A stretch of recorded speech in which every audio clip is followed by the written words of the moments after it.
الله وأشهد أن محمدا عبده ورسوله صلى الله عليه وسلم. My dear brothers and sisters in Islam, to our non-Muslim friends and guests, I want to extend a hearty peace be unto you. Assalamu alaikum, and welcome to this week's edition of A Conversation with El-Hajj Mauri Saalakhan. I'm very pleased to have with me as a special guest in this time when we are experiencing a double pandemic. In the United States, we are experiencing a COVID-19 pandemic and also a pandemic rooted in social unrest around police violence, police abuse of power, especially in the African American community. We have a very brutal double status quo before us today, and the challenge lies in us being able to overcome a history of demonizing poor people and racializing poverty to reduce support for good policy. In the words of our dear brother Sheikh Abdullah Hakim Quick, this is an opportunity for a reset. And that's what we're going to be talking about, inshallah ta'ala, today. My special guest is Imam Jose Yusuf Rios. He's the resident scholar of the Islamic Learning Foundation. ILF is the Education and Tarbiyah project of the Islamic Circle of North America. It seeks to provide a holistic approach to Islamic personality development through mentorship and didactics. Sheikh Yusuf was born in Philadelphia, Pennsylvania, to a devout Christian family. In his late teens, his goal was to become a Catholic monk. Later, he joined the Capuchin Franciscans program at Borromeo Seminary in Wickliffe, Ohio, where he studied for 2.5 years in preparation to become a priest. During his studies at Borromeo Seminary, he studied Catholic and Western philosophy and theology. It is during this period in his life, in his 20s, that he discovered the path to Islam. He joined the Muslim community in Cleveland, Ohio, and began studying Islam more seriously for a number of years. His passion of learning Islam led him to join the student body at Islamic American University in Detroit, where he received his foundation in the Arabic and Islamic sciences. He then traveled to Cairo, Egypt, where he continued his pursuit of Islamic knowledge for many years. Imam Yusuf has a bachelor's in Western philosophy and sociology from John Carroll University and is working on a master's in Islamic sciences at the Islamic University of Minnesota. He has served as an instructor with Islamic American University, Al-Huda University, Guidance College, and the Saalakhan Institute. He is also a founding member of the 3 Puerto Rican Imams project for relief and support of those who suffered after Hurricane Maria and, subhanAllah, the subsequent earthquake that took place in Puerto Rico as well. Without any further ado, I want to welcome our dear brother, Sheikh Yusuf Rios, to this week's edition of A Conversation with El-Hajj Mauri Saalakhan. It is my deepest pleasure to have you with us, my brother. Assalamu alaikum. Alhamdulillah. So let's begin, brother, with this interesting history you have, this personal history, your path to Islam. It's quite interesting. You were on a course to become a priest, and then there was this dramatic shift. Tell us a little bit more about that before we get into some of the other areas of substance in this conversation. Wallahi, bismillah, alhamdulillah, wa salatu wa salam ala rasulillah. You know, I grew up in North Philadelphia, in North Philadelphia, in brief, is a center which Puerto Ricans migrated to. My grandparents, they migrated there. They were one of the first families. My family was one of the first families to go to Philadelphia. And so we had, as a family, a number of different experiences that were not necessarily those experiences of those who came after. So my family is the byproduct of having to leave Puerto Rico as an island because of the administrative policies that were there on the island, that and other world circumstances which created a bad economic situation. And Puerto Rico, as is known, as one of the oldest colonies. And so my experience, or it is the oldest colony in the world. My experience as being a child that was born out of that decision of my grandparents to leave Puerto Rico to go into Philadelphia, and then grow up in an environment where the opportunities that people thought were there eventually were leaving. Because when I was growing up as a youth, by that time the factory systems were pretty much dismantled. Factories were outsourced. And in Philadelphia is a pretty racist place. It has changed on some levels, and on some levels it didn't. And so I grew up in a Puerto Rican community, and we grew up side by side with African Americans, and there was a lot of intermarrying, a lot of sharing, a lot of self-discovery. On the East Coast in general, that was the reality, that there was a lot of self-examination on these concepts that have been imposed upon people with regard to their identity. And so I struggled a lot being in that type of environment that was economically deprived. And my family, alhamdulillah, my mother especially, she was always trying to stay ahead of the game. We were the children. I'm a child of those who got caught in the program of drugs being distributed in the inner cities of America to fund certain activities outside of the country. And I'm not going to go into much more detail other than to say that the conditions became very difficult. And so that caused me to really look at my condition and my community's condition and really try to struggle with the meaning of life. And that pushed me to become religious. And in that time period of self-searching and disorientation and so on and so forth, I have to admit that the African American community, in specific, the Muslim African American community on the East Coast, were a force to be reckoned with regard to dawah. And so it was because of the impetus of those people doing dawah, the push on their part to re-examine who is Jesus. That forced me to look at my own religious faith and to try to make sense of it.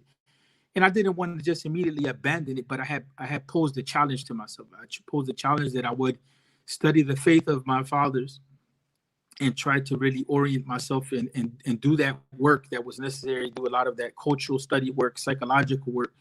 And eventually that led me to go to study to be a priest. I wanted to be a monk, and that didn't manifest itself.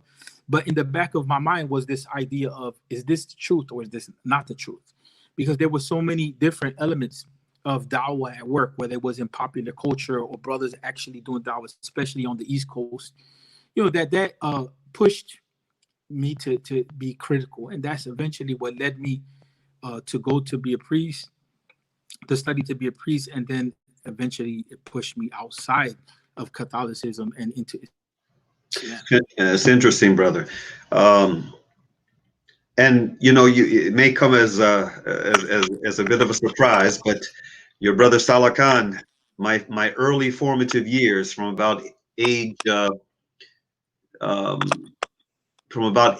3 or 4 up until I was 16 years of age, I grew up right across the bridge from you. In fact, early on, my family lived for a short while in Philadelphia. Then we moved across the bridge to Camden, New Jersey, where I spent most of my early formative years before moving on to Connecticut when I was at the age of 16, and spending a number of years there before moving to the Washington area. So I am very familiar with the area, with that whole, that whole section of the Northeast corner. And you're right. I mean, in Camden too, there was this close living and associating, relationship that the African American and Puerto Rican communities had.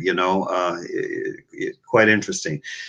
Aki, you are part of a project, the three Puerto Rican imams who responded to the humanitarian crisis that arose in Puerto Rico in the wake of, back-to-back crises. What's the situation there now in Puerto Rico? What is the condition of that territory, that U.S. territory? The situation in Puerto Rico is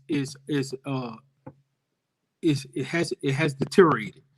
One of the reasons why it has deteriorated is it goes back to a point that I was similarly mentioned earlier, was that just like in U.S. cities, there was an investment in those cities. The industrial infrastructure is what kept people working. So Puerto Rico had gone through a phase where there was industry, there was businesses, and eventually a lot of that was dismantled. And so it created an economic situation in Puerto Rico that became compounded. Not only the political situation of being a colony impacts it because of the Jones Act in specific and other issues, but the Jones Act, what it does is it doesn't allow Puerto Rico to make economic decisions in its own interest. And so although the U.S. invests some money, what the U.S. takes out of it is much more than what the U.S. puts in.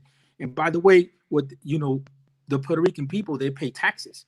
And so they're the ones that are really, investing in the system and not really getting much out of it. And so that compound situation of the political status and the economic status has caused the situation in Puerto Rico to deteriorate more, because whatever jobs were there that were pushing people out of poverty, that it left, and then you don't have sovereignty to be able to make economic decisions. And there's other things that have taken place with corruption and so on and so forth.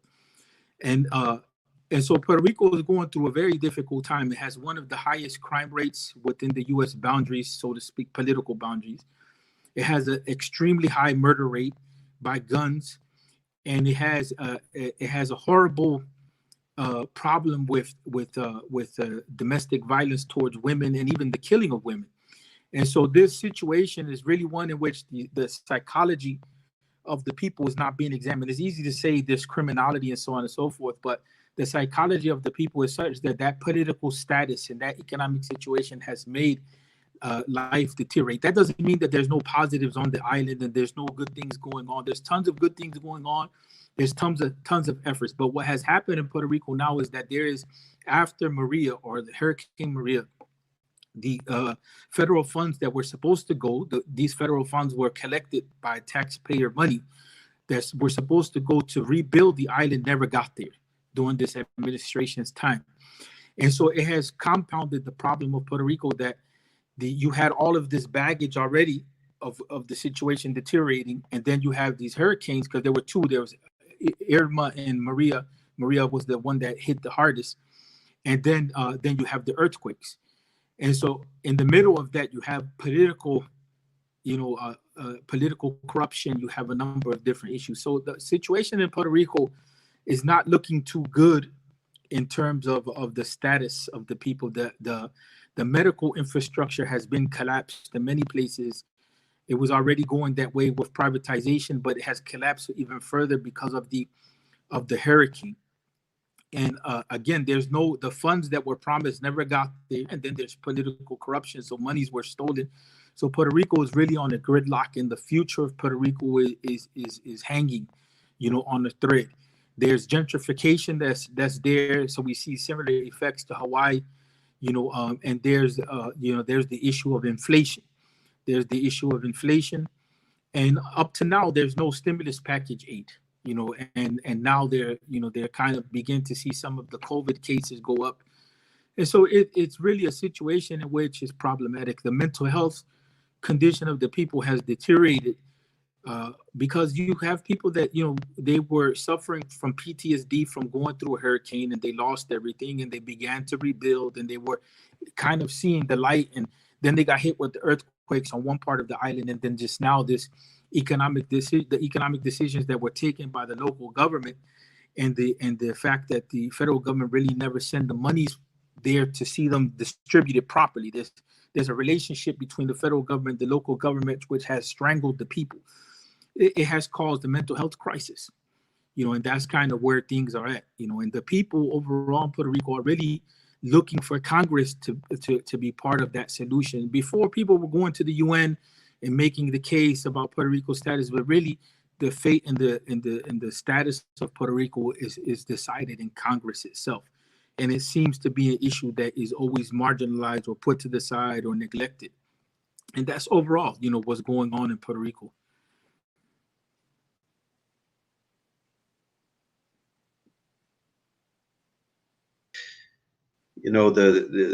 That picture of Puerto Rico today and in the near term, it looks so bleak. And then on top of that, we have this COVID-19 pandemic. How has that been impacting the island? Is it as bad as it is in parts of the mainland? The reality of the situation with COVID is really not properly understood. I was in Puerto Rico in March, and so the psychology was much different than what I was getting here, because I was there in March, and then I came here, and then we went on lockdown, and so I saw the psychological difference. It even personally impacted me to be in those two worlds, because it was just a shock coming back, and then it began to take hold there. The problem is that in Puerto Rico, the testing was never done, right? And there's reasons people have speculated as why it was not done. And there was a corruption scandal that surrounded around the tests, the COVID-19 tests. There was some scandal with money and who got contracts and so on and so forth. But also, the testing that was done was not considered to be approved by the FDA in many cases. And then, again, the hospital system wasn't really prepared. So we really don't know what the actual numbers are, and there's a lot of speculation, but at face value, it hasn't impacted Puerto Rico like it has impacted other countries in Latin America, or like in the Dominican Republic, or in some of the other countries, like in Colombia or other places like that. There's been places in Latin America where COVID really has created a serious problem. So that's one issue. But what has created a problem with the COVID is that although there's some praiseworthy aspects to what had happened, the local government, they took the strictest measures within U.S. boundaries to engage in a lockdown. And so that lockdown has collapsed sectors of the economy, and so now that's what the reality of where COVID is at is similar to what people are arguing, debating about in the mainland. And that's the issue of the economics of this all. How to create an economy that was already suffering, that's already burdened by debt and so on and so forth. And because Puerto Rico has a massive debt that was accumulated by venture capitalists and colonial government, and they have blamed the people for that. So that's the reality at the end of the day, that the COVID-19, the medical side of it, there's cases which seem to be rising, but we don't really know the extent because the testing hasn't been firm enough for us to make real informed conclusions. And then the economic side has compounded all those problems because of the decisions of how the COVID lockdown took place. Okay, my brother, moving right along. You have been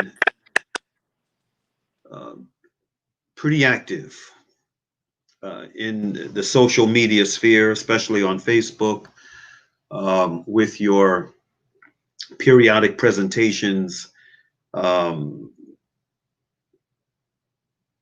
bringing attention and perspective to the challenges that we as a nation are facing right now in the wake of this socio-political pandemic called policing in America, and the reaction to what happened to a Black man, one of many, in Minneapolis, Minnesota. It was a trigger that unleashed something that was long in the making.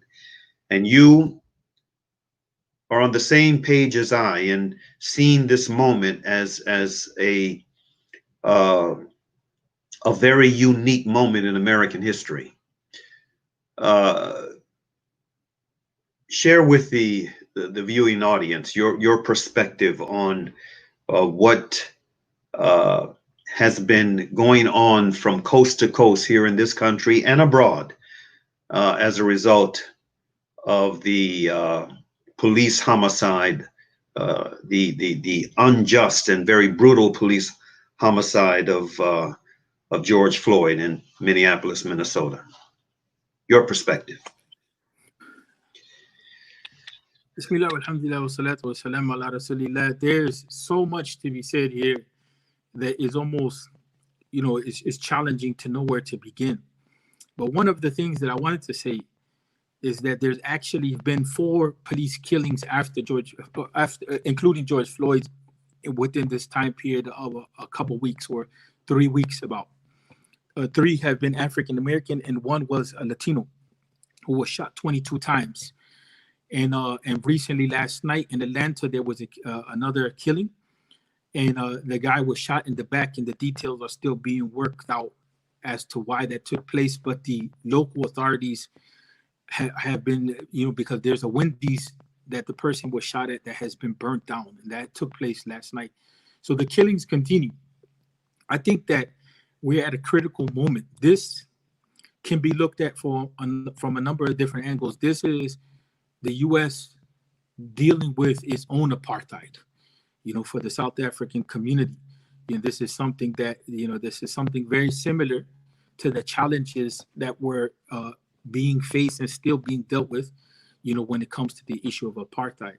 I think for the Muslim community, just as in the time of the apartheid, the Muslim community, there were those who took certain stances which put them on the right side of history, and those who took other stances that put them on the wrong side of history, and by the way, put them on the wrong side as far as an Islamic position. And so we right now, as a Muslim community, that's what we're facing. Like I said, there's a number of different ways that we can talk about what's going on, but because this is a Muslim audience, I wanted to address that issue, that we are at a critical moment where the viability of the Islamic discourse and practice is being challenged.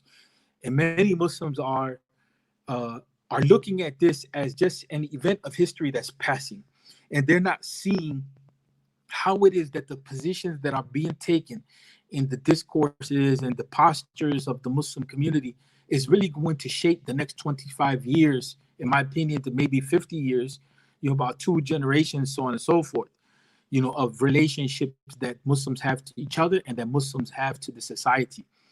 This is, a reality in which it should have been addressed a long time ago, but there's been so much neglect, in this regard, in terms of racial justice, that it is created a situation which has deteriorated to this extent. One of the things that I think for the Muslim community is important to understand is that when the Muslims decided to take on the Islamophobia platform as a way to address injustice, there were discussions that were taken in Muslim circles to leave out addressing the issue of racism and to just deal with the issue of discrimination against Muslims from a religious perspective. And that is because there was a divide already in the Muslim community between certain ethnic groups and, let's say, the indigenous Muslims. And so the discourse of basically this social justice discourse of Islam became slanted, and it became very class-based, and it became directed towards alleviating the conditions of discrimination that only one group was facing. And so the Muslim community has contributed to this problem. There's another issue, and this is very controversial. George Floyd, the police were called on George Floyd, and that store was owned by a Muslim. And there was another store that was recent, that was close in proximity, that was shut down. Their lease was revoked because of comments that were made. The Holy Land store, and this is all public in the public. There were racist comments that were made. There's no way to kind of like give husn al-dhan or a good opinion of it, or there's no way to bring another interpretation or an excuse or whatever. And so what has happened similar to the South Africa system of stratifying the society, the Muslims have fallen into a middle ground between, in specific, the African American community and the Latinos and the rest of the society, or European American society. And I don't put it up here to say that whites are superior to anyone, but it's just that to try to say that there's a middle position here. And so the middle position that the Muslim, not all of the Muslim community, but a large segment of the Muslim community has taken, is to be part of the process of exploitation. This is something that's extremely controversial, but we have to analyze where we're at in the world, because we are demanding justice in the world. And we're asking for justice for Muslims, but we're forgetting about justice for humanity. And so the Muslims have operated in this form of extracting wealth out of these communities that have been systematically impoverished. And Black doesn't equal impoverishment in America. You know, it impacts poverty impacts a significant amount of the community, but not all Blacks are impoverished. So we shouldn't automatically associate impoverishment and failure with Blackness. But the Muslim community has undermined the message of dawah that I was talking about, that I had experienced when I came into Islam.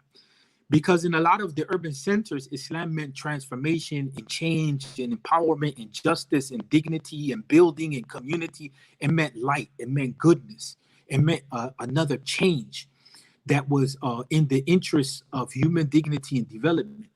And with this middle position, middleman minority position that many Muslims have taken, and having their businesses in these cities, they've taken a position of exploitation and forgot about the role of Islam in these communities. And so it's unfortunate, but this is at the heart of the problem. The role of the Muslim community in this regard. We can't not avoid having this discussion. This is a discussion which many refuse to have because it brings bad attention to the Muslim community. But the fact that George Floyd was called to a Muslim establishment and it led to that shows that the role of the Muslims in these communities is not productive by any means. And I'm not the only one that has taken that position. Many have taken that position. Some haven't vocalized it. But the institution Imam, Rami, who is a Palestinian activist, he did an interview with National Public Radio, NPR. And this issue came up, and is a tragedy. It's a tragedy that National Public Radio did an interview with a Muslim leader, and this topic came out and it went on the national scene as being part of the national discussion about the role of Muslim stores being exploitative in these environments. And it stayed within that realm, basically within the NPR circle, but Muslims are scared to have this discussion. So my view on this is that this is an opportunity to reframe our discourse, to look at ourselves and what is the role that we're playing in the world. What is our role in this society? And there's a number of different ideas that have to be challenged. We have to challenge this idea when we're living in these Muslim majority, non-Muslim majority lands, that we just have this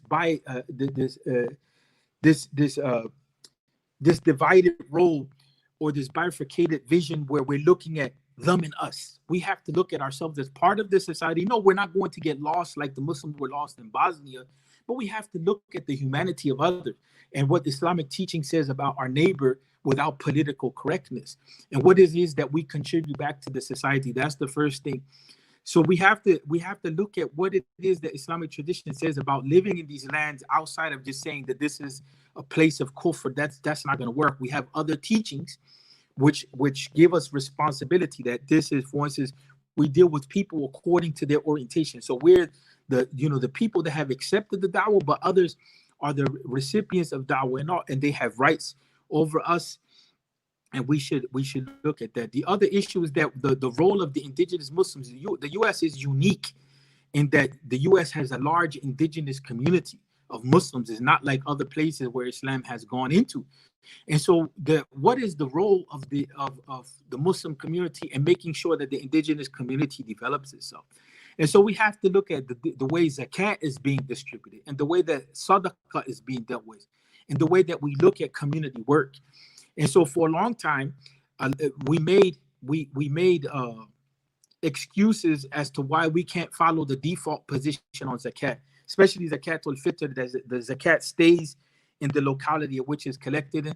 and we look to scholarship to say that we can transfer zakat to other places in the world. That was a decision that was made by a segment of the Muslim community, which felt as though everyone in America or the US is okay. We don't, they took that decision for the community. And so these are the types of decisions in fiqh and in thinking that have undermined the growth of the indigenous community. There's some internal issues as well, but this is a time period to like re-examine internal issues to the indigenous community. But this is the time period to examine the relationship that different Muslim groups have to each other, and to see how it is that our thinking Islamically can change and our practice can change to be empowering, because we're part of the problem. And we, the Muslim community is part of this problem. There's another issue is that I personally believe is detrimental to our growth and our development. And that is not understanding the life of El-Hajj Malik al-Shabazz or Malcolm X, rahmatullahi alayhi, properly. I personally hold that Malcolm X has qualities of revival. He's one that has attuned us to the last sermon of the Prophet Muhammad sallallahu alaihi wasallam, and to what it means, what Islam means to human beings. And some people may say, oh, well, brother, we understand that, and they take lightly of that. But no, that is something which is not being practiced or really put at the forefront in Islamic thinking. If we look at the Bangladeshi that's working in Saudi Arabia, is that Bangladeshi worker in Saudi Arabia being treated like a brother in Islam with rights of citizenship and this and that? No, so we're not talking about equality. If we look at, in terms of the real way that Muslims are practicing, if we look at, for instance, the fact that, when we look at what happened in Yemen with Saudi Arabia, and these are very controversial topics, we see that, for instance, the Yemeni life, it was put under the banner of, well, you're from this group or that group. So then what happens to the brotherhood of Islam? And when we look at the role of the African, you know what I'm saying? What is the role? We look at the role of the Pakistani worker in the Gulf state. So we can go on and on. We look at the tragedy of the Muslims in India right now, or the Rohingya, and we're asking for the human dignity of that group to be preserved. But we ourselves, in our practice, we have not upheld those teachings to such an extent that we can hold each other accountable. And so I believe that Malcolm X preceded us in a lot of this thinking as being a problem. And see, with globalization, some of this stuff has been exported, but this is not totally, we can't just blame the Europeans and white supremacy for this 100%, because we have the guidance of Islam. But we are in a time period where we also have to challenge white supremacy, if we want to reconstruct the world. And that does not mean being against Europeans.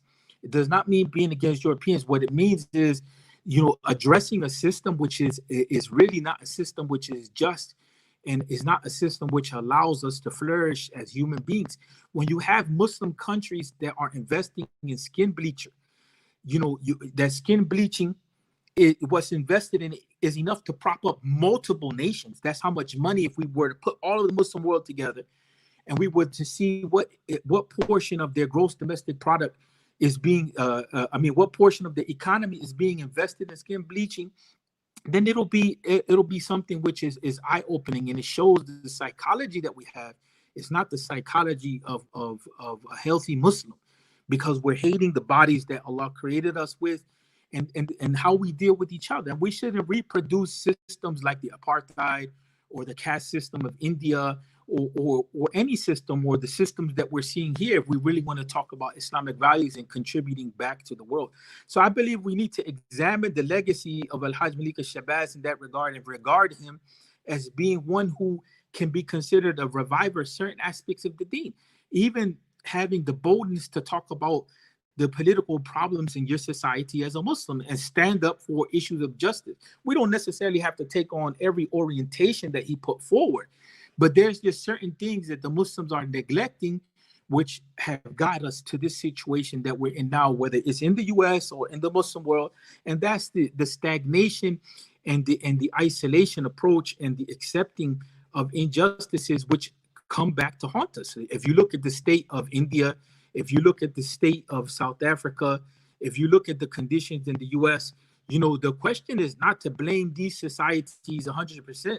But the question is, where do we stand as Muslims, right? And I think that we have enough tools to be able to deal with these affairs, and we have to start to deal with them, or else we will continue with the crisis or the crises that are hitting human beings. And we're about to go into a global economic crisis. And so as the economies of the world shrink, ethnic strife will come about more and more. That's a fact. We'll be fighting not only over ethnicity, but we'll be fighting over resources. And we as Muslims have to be the middle nation and stand in with some solutions to these issues, or else we're going to see more and more tragedy. And that's what we're seeing as history unfolds. We're seeing populations just turn in on themselves. And that's something that we can't afford to say that we're not going to be involved in, because that's not a Muslim problem. But it is definitely affecting the Muslims, and we're starting to see now that the Muslims are engaging in these issues.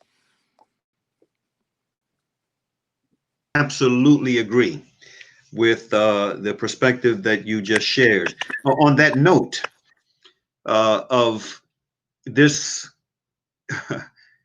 spectacular and long overdue awakening taking place in certain corners of the Muslim world, both domestically and internationally. In fact, on the international front, I have been pleasantly amazed at the degree to which I have heard the voices of Muslims abroad, prominent Muslims abroad, weighing in on this situation in America that has the attention of the entire world. Not every perspective coming from abroad is one that I agree with, but the mere fact that it has compelled Muslims who in the past have been silent on these kinds of issues to suddenly have an opinion that they want to thrust into the international public square for consideration. I don't know about you, but my position has been that there is no matter how learned and respected the scholar is abroad, there is no scholar abroad, born and raised and living abroad, that can impose a solution to what is happening here in America on us. It's just not feasible. But alhamdulillah, there is this discussion taking place. There is this debate taking place, and much of it has been positive. I only wonder, how long, this discussion and debate is going to be sustained. I mean, because we know that these types of occurrences, they have a beginning and an end. The kind of attention right now that's on America and on this system and on demands for serious change, this intensity is going to wane over the course of time. What's going to happen tomorrow? I'm somewhat encouraged by a lot of the discussions and some of the debates that are taking place within the Muslim community here in the United States, because I have, in my work as a human rights advocate, brother, I have seen some of the best coming from us, and I've seen some of the worst of the worst. I mean, your brother Saalakhan has been in situations where I have been at national conventions and conferences. I'm talking about national Muslim conventions and conferences, advocating in a peaceful way, in a brotherly way, and what I thought in every case was a very tactful way for our political prisoners like Dr. Afia Siddiqui or Imam Jamil Abdullah Al-Amin and the countless others who have been taken from their families in very brutal fashion and transferred into federal prisons all throughout this disturbed land, advocating for them, advocating for our brothers and sisters, our leaders and our policymakers within our community, not to forget them. And I've had the police called on me by my brothers in some of these situations. So, I mean, I've seen a lot in my roughly 30 years of doing this work. And I'm hoping that this is the opportunity. Well, it is an opportunity. I hope that it is an opportunity that we will seize for a very serious reset, in how we view um, ourselves, how we view each other, how we view our responsibility as Muslims, especially in a land like the United States of America that, you know, uh, despite its shortcomings, and the shortcomings are very significant, still has enormous influence on the international bloc. I mean, I just hope and pray that we will seize this moment, and not just in the moment, but really do something that is going to have a dramatic positive effect on us going forward and on the land that we call home going forward. So, I really I want to take this moment to applaud the efforts that you have been making. I know it has not been easy. I know that some of the positions that you have taken have not been warmly embraced. I'm sure you've got your moments of pushback, but alhamdulillah, uh, often I hear you, brother, I say, well, that is certainly my brother from another mother, alhamdulillah, and we think a lot alike, and I really appreciate what you have been bringing to the table, and I pray to Allah that those that you have influence over, that you have influence with, and especially the young Muslims that are in your charge, that you have influence on, will greatly benefit from the knowledge that you're bringing to the table, the insights that you're bringing to the table, from the very unique position that you're coming from, and they will understand that we all have, and especially the young, we have an opportunity to seize this moment and to make as much good of it as we possibly can. On the issue of the young, one of the things that I've noticed in the vast majority of these demonstrations, in fact, all of these demonstrations, and all of the demonstrations that I've seen video of, I've seen photographs from, I've participated in a couple of demonstrations here in the Washington, D.C. area. The Muslims that you see out there are overwhelmingly young. There's this new generation that instinctively understand that they have a responsibility. Many of them, they are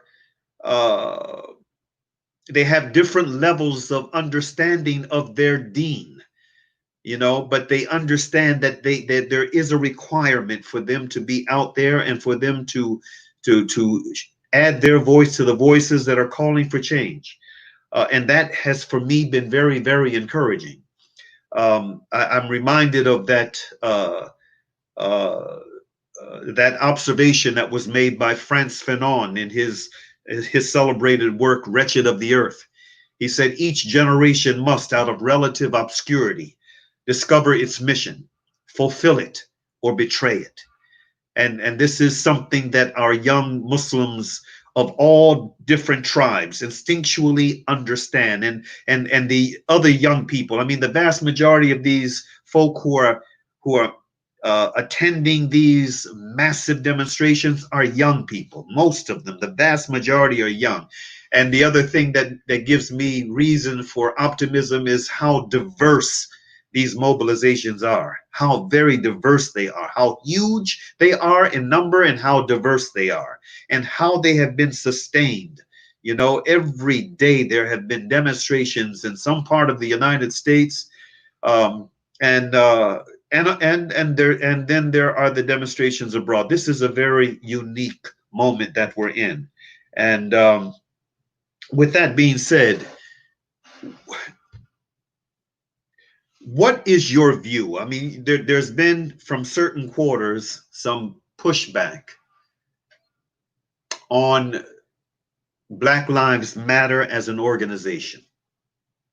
Now, I have my view, and I've expressed my view on some of the criticism that has been aimed at this organization. Um,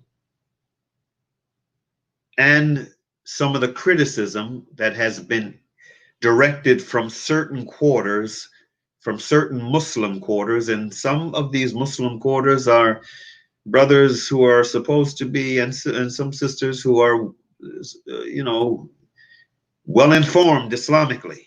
They're knowledgeable folk. There's nevertheless this criticism that, in my humble opinion, can be distracting, unnecessarily distracting when it comes to Black Lives Matter as an organization. Now, I've made it very clear in my perspective that Black Lives Matter as a principle is nothing new. This is something that has been with us, Aki, for decades upon decades upon decades of struggle. It is nothing new. In fact, even the terminology, I've heard the terminology in years past. But the organization that has taken this on as its name, and it has this very large and pronounced position, this face in the public square, and no doubt it has been receiving money from a large amount of money from different entities. Some of them entities that don't mean the better of the two Americas well. But all that being said, in my humble opinion, well, I'm not going to give my opinion in this moment. I'm going to ask you for yours. What is your thought on Black Lives Matter as an organization? I know what your thought is on Black Lives Matter as a principle. You're right in lockstep with your brother Saalakhan. But the Black Lives Matter organization, what is your perspective on this organization? And should Muslims, young Muslims who have an affinity toward that organization, should they be dissuaded from being a part of that organization and its work? What's your opinion? Bismillah, alhamdulillah, wa salatu wa salam ala rasulillah. The issue that we confront is really one which has a lot to do with how we deal with ideas and values, and two, how we deal with pluralistic societies that are secular, right? And then there's the issue of cooperating with the non-Muslims. That's the third point. There's a lot of issues that we can get into in this. And then there's the issue of supporting something which may support values which we don't agree with. And so it becomes a complicated issue. Black Lives Matters as a movement, as an organization, there are things in their program that are Islamic and things that are un-Islamic. And there's things that are neutral, that it takes what they do and what they believe is just like anything else in how we deal with it Islamically. Like there's things that are neutral, there's things that are clearly prohibited, and there's things that are, halal, so to speak, or things that are even obligatory to deal with. So we're talking about a non-Muslim group in a secular society. And so there is no group in this republic democracy that, there's no group that you can completely support or completely deny in a lot of ways, except some of the groups that are at the extreme level of what they believe is, as far as the destruction of others. And so the reality of Black Lives Matters is that we can't judge that group the way that we're going to judge an Islamic group, and so we have to look at them for who they are. We have to look at certain things that, they have promoted and certain orientations that they have. And anything that they have that supports human dignity, there's no issue with that. Maybe some people have the issue with Black Lives Matters because some people are like, well, they're supported by George Soros or they're leftist liberal group. But we live in that type of society. So everybody's not going to have values that we agree with 100%, or everybody's not going to be someone that we have to be against, or everyone is not going to be our friend. You know, we differ with each other as Muslims. I hate to kind of dance around, but that's a reality. If Black Lives Matters as an organization is effective in promoting certain values of Islam, that are there that we're not promoting, then, and we're sitting here just critiquing Black Lives as an organization, in some senses is problematic, because it shows that we're in a moral dilemma. And I actually just did a live about this, that people that are claiming focus on yourself and your own spiritual development, or they're conservative on the conservative side, they're in a moral dilemma, because you have an organization that's moving for social justice. It has a Black face to it, and it is taking stances, and they happen to support homosexuality and transsexuality and so on and so forth. And they're taking a justice platform in an area in which the Muslims are not even in that area. There's no platform that the Muslims have with these issues. So it actually creates a dilemma for us, which we have to go back and self-examine ourselves, versus looking at this organization and seeing where we stand 100%. There's been English-speaking leadership that has come out of Saudi Arabia talking about all lives matter, and Black Lives Matter is an agenda. There's been out of the UK this type of mindset and so on and so forth. Where were people at when the Muslims were being destroyed? They didn't stand by us, and they didn't, they never mentioned anything like Amnesty International, or, they never mentioned the ACLU, American Civil Liberties Union, and how they, have stood up for the Muslims and their legal rights, their international rights. They never mentioned other groups. So we can't judge them. We have to realize that the homosexual community, and this is very controversial, we have to realize that the LGBT community, properly said, is struggling as a social justice organization. And sure, they have their own orientation and values that they're pushing, but they're struggling as a social justice organization right now and initiating tons of change. So my thing on the Black Lives Matters is that, we have to analyze what is it that they're calling for as far as individual points of their agenda. With the things that we disagree with is already clear. And then, so the issue becomes more of like dialoguing on whether this is good for society or not. And where we disagree with them, and we're clear. We say we disagree with this point. That brings us into the issue or the challenge. Can Muslims work in a pluralistic society with people that they disagree with? And this was a challenge of the Arab Spring. The Arab Spring brought up this challenge between the Islamists and the secularists and how they can cooperate with each other. If you have a group of people that you may not agree with them in their personal lives, or you may not agree with certain aspects of their belief system and their value system, but they're calling you to good and to align with them on bringing about a more just society on certain levels. The question becomes is, do you reject that, or do you accept it, or what do you do? It's a challenge. There's no easy solution to that. Because if a change is being made, which is going to bring about more Islamic teaching in the society than was there, are we saying that we can't participate in that, or we can't align ourselves with them on this particular point because they're gay or they're LGBT or whatever? That becomes a challenge. That's a major challenge which we, faced as Muslims before, because, we're talking about the issue of people promote shirk. And there was alignments that were made between the Muslims and people of shirk, whether it was the people of the book or not, to bring about a more just society. The Medinan Pact was an agreement that was made between people of kufr. That's they right. believed openly in shirk.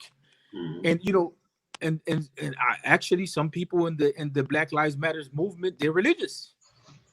And it doesn't mean that I'm giving a blanket card to say we should support 100%. What I'm saying is we've never been in this dilemma. We don't have these types of discussions. I personally, as an individual, can only say that it's something that has to be brought to the table in an actual real conversation, not a conversation of just Xing them out, but a conversation of where do we stand on these types of issues? Because we live in a pluralistic society. This is not going to go away. is going to continue to be the case. What happens if there's a gay president, like there's a gay mayor in Chicago? So we don't cooperate with the mayor's office because the gay person is the leader? You know, that is a question that I'm raising. You know, so these things, I think that the Muslims are being challenged on radically on what is our stance on justice. Technically speaking, is a sin, if you want to look at it from a theological perspective. So are we saying that we can't align ourselves with sinners to do good just because the person is a sinner? And then how do we know the person is sinning? Because the issue of homosexuality or the LGBT thing, where we have the problem that is that the person has the orientation, we have a problem with the act. So we're not in their bedrooms with them. And I'm saying stuff that is very controversial for Muslims to really deal with. We're not in their bedrooms with them. So what they do in their bedroom is not my concern. Even if we were in an Islamic country, state, what is in private is in private. Our debate is what is going on in the public sphere, in the public sphere. So if in the public sphere they're calling for justice, I personally, whether people like it or not, I personally will align with them in the call for justice. That's the bottom line. Alhamdulillah. Well said, my brother. Well said. And I appreciate that response, and I concur. We are now at the time for this conversation to come to an end. Before we do, I want to again thank you. Thank you for taking the time out of your schedule to join me for this conversation. I thank you, brother, for the perspective that you bring to this table during this time of challenge for us all. And I ask Allah subhanahu wa ta'ala to continue to bless you with good health of both mind and body and spirit, to enable you to continue doing the important work that you're doing out of Chi-Town, mashallah. I want to say to the technicians of Salah Media that I want to conclude this program with a brief statement, a brief 5-minute statement concerning something that is one of the burning issues during this time of challenge here in the United States. The whole issue of police and policing and defunding and the width and breadth of the crisis that actually exists. There's been a lot of debate around how pervasive police misconduct, police brutality is.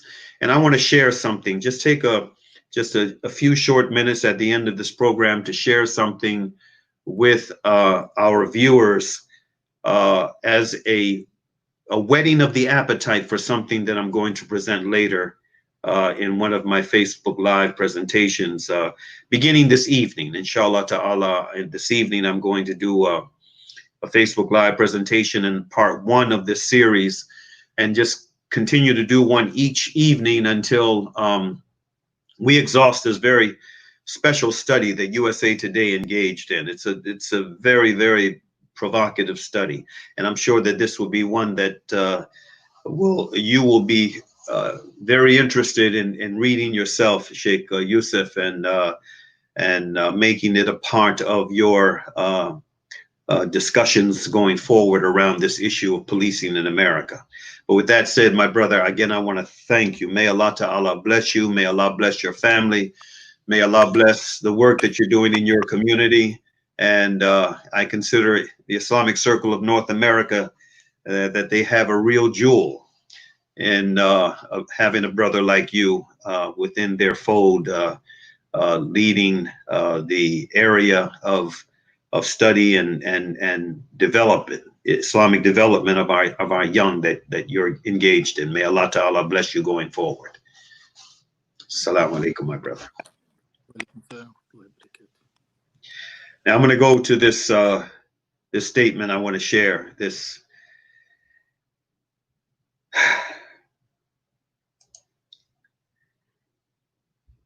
USA Today is engaged in a study.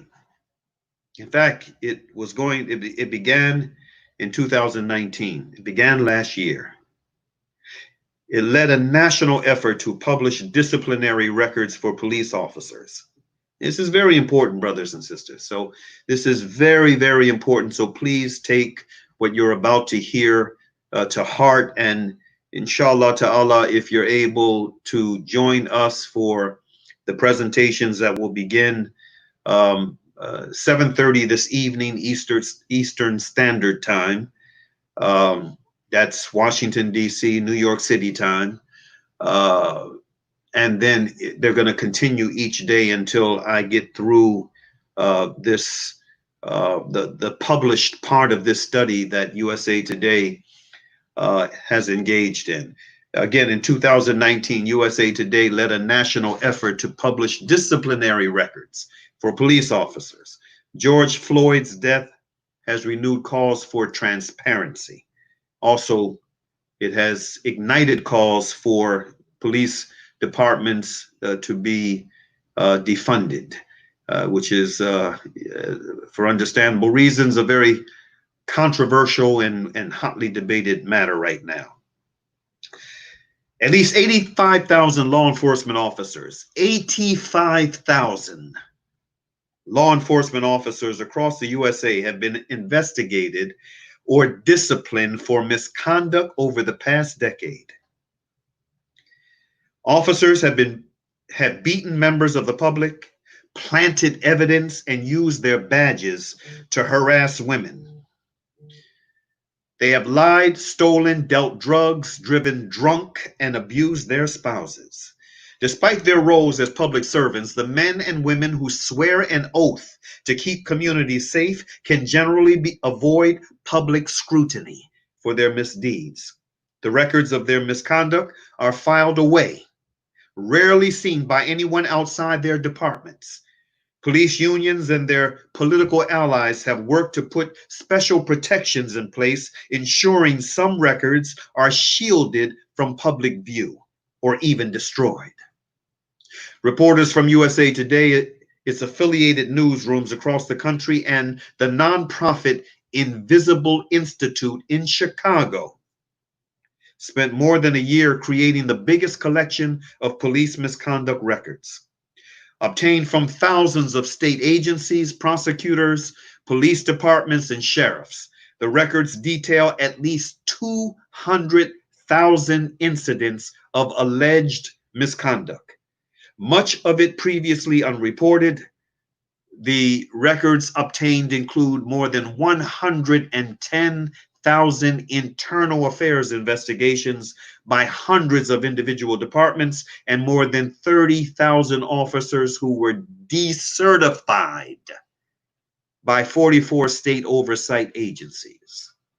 Now, brothers and sisters, I'm going to stop here and just invite you to join your brother Saalakhan this evening when I go through the first part of this series that we're going to be doing each day, beginning at 7:30 Eastern Standard Time this evening. It's a thought-provoking study, and it's one that I don't care what side of the political fence you're on. I don't care how you feel, what your perspective is on law enforcement as a general rule. I don't care how you feel about the upheavals that we have seen in America and abroad as a result of what happened in Minneapolis, Minnesota. This is something that if you are concerned, truly concerned about the health and welfare of this country called America, this is something that you don't want to just ignore. This is some serious stuff. So inshallah ta'ala, I'll be back with you this evening. Those of you who can join me on Facebook at 7:30 Eastern Standard Time for the first in this series. And inshallah ta'ala, we pray to Allah subhanahu wa ta'ala that with all of all of the conscious effort that has been going into the call for police reform, that this country that likes to view itself and project itself internationally around the world as the land of liberty and justice for all will certainly take heed before it's too late. Again, I want to extend a very, very special, warm, brotherly thanks to my brother Sheikh Yusuf Rios. Inshallah ta'ala, we're going to have him with us again in the near future, inshallah ta'ala. But we want to thank him. May Allah ta'ala bless him and his work. May Allah ta'ala bless the community that he serves. And may Allah ta'ala bless us all, those of us who are striving, irrespective of what creed we belong to or creed we don't belong to. And Allah ta'ala blesses those of us who are truly, truly in our heart of hearts. We want the best for ourselves. We want the best for our families. We want the best for our communities. We want the best for our nation. We want the best for our world. May Allah ta'ala bless those of us who truly feel this way with the wherewithal to maintain the struggle, no matter how dark things may appear to be. We remind ourselves of that verse in the Quran that reads in Arabic, Bismillahir Rahmanir Rahim, wal asr, innal insana lafi kusr, illa alladhina amanu wa amalu salihati, wa tawassaw bil haqq, wa tawassaw bis sabr. The English translation, in the name of Allah, the Beneficent, the Merciful. By the token of time through the ages, surely mankind is in loss, except those who believe and do good, and exhort one another to truth, and exhort one another to patiently persevere. May Allah Ta'ala bless you. May Allah Ta'ala bless Salam Media. And may Allah Ta'ala bless those of us who are on the path of Islam to die not except in Islam. Ameen. Peace be unto you. Assalamu alaikum wa rahmatullahi wa barakatuh.